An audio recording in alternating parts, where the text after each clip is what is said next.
इस वीडियो में हम लोग कक्षा 12वीं ओपन स्कूल हिंदी विषय का असाइनमेंट 3 अप्रैल माह का असाइनमेंट और लास्ट असाइनमेंट का प्रश्न उत्तर करने जा रहे हैं। हमारा पहला प्रश्न है, दानवी रक्त से पाप धुलने की कल्पना कवि ने क्यों की है? इसका आंसर है, अन्यायी अत्याचारी व्यक्ति को दानव की संज्ञा दी गई है तथा उसके शरीर से बहा रक्त दानवी रक्त है। अन्यायी को मारना पुण्य कार्य है क्योंकि वह अपने जीवन काल में पाप व अपराध कर्म से पूरे वातावरण को दूषित कर देता है।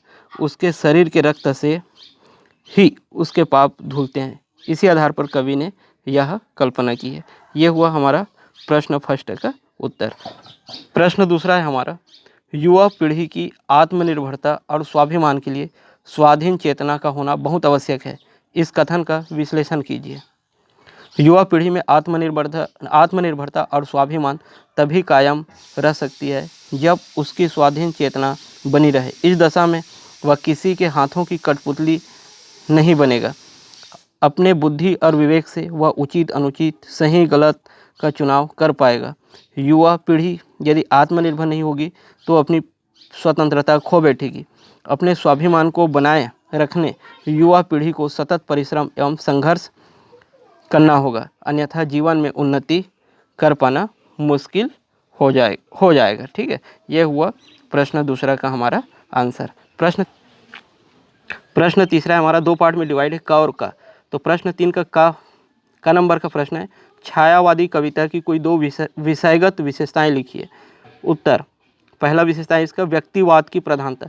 छायावादी कविता में कवि की निजी अनुभूति तथा सुख दुख की अभिव्यक्ति पाई जाती है। यह कविता मूलतः व्यक्तिवाद की कविता है। दूसरा, प्रकृति प्रेम।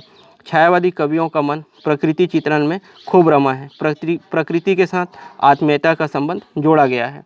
ख नंबर का प्रश्न है तीसरा का, ख नंबर का प्रश्न है, प्रगतिवादी कविता की कोई दो विशेषताएं लिखिए।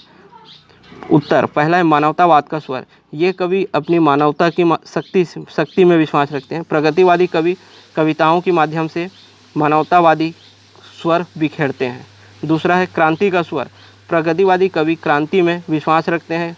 वे पूंजीवादी व्यवस्था, रूढ़ियों तथा शोषण के साम्राज्य को समूल नष्ट करने के लिए विद्रोह का स्वर निकालते हैं। ये हुआ थर्ड नंबर का हमारा प्रश्न का उत्तर। ठीक है, विराट की पद्मिनी का केंद्रीय पात्र कौन है? उसकी चारित्रिक विशेषताओं पर प्रकाश डालिए। विराटा की पद्मिनी में कुमुद ही ऐसी पात्र है जिससे उपन्यास के सभी पात्र प्रभावित तथा गतिशील है। वह संपूर्ण कथा की केंद्र बिंदु है तथा यही विराटा की पद्मिनी है। उसके चरित्र में निम्न विशेषताएं पाई जाती है। पहला, साधारण किंतु सुंदर। कुमुद एक साधारण दांगी किसान नरपत सिंह की पुत्री थी। वह जन्म से अति सुंदर थी।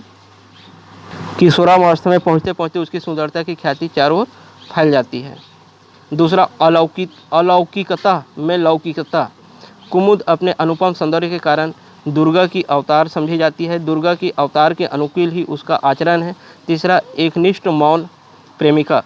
कुमुद कुंजर सिंह की मौन प्रेमिका है, किंतु उसके प्रेम में मांसलता का सर्वथा अभाव है। उसका प्रेम दैहिक धरातल से ऊंचा है। अपने प्रेम से वह कुंजर सिंह के जीवन से हीन भावना को निकालकर उसमें प्राण फूंकती है, किंतु उसका प्रेम सर्वत्र मुख ही रहता है। चौथा, अहिंसा और शांति की पक्षधर और कर्तव्यनिष्ठ। कुमुद अहिंसा और शांति की पक्षधर है, परंतु फिर भी जब वह युद्ध सम्मुख आ खड़ा होता है तो वह उससे पीछे नहीं हटती। कुंजर सिंह को भी वह उसके कर्तव्य की ओर प्रेरित करती है। जिस समय विराटा की नारियां जौहर के लिए तत्पर हो जाती है और पुरुष केसरिया बाना पहनकर अंतिम युद्ध पड़ जाते हैं, तब वह कुंजर सिंह को प्रेम शक्ति से विरक्त करती है और स्वयं भी बलिदान के लिए समर्पित। हमारा पांचवा प्रश्न है, कंप्यूटर के आने से सूचना और संचार के क्षेत्र में क्रांति आ गई है, सिद्ध कीजिए। स्वतंत्रता के पश्चात भारत में विज्ञान की प्रगति के कारण प्रत्येक क्षेत्र में उल्लेखनीय प्रगति हुई है और इसी श्रृंखला में कंप्यूटर एक क्रांति की भांति जन जन की सुविधाओं के लिए आज हमारे सामने आया है।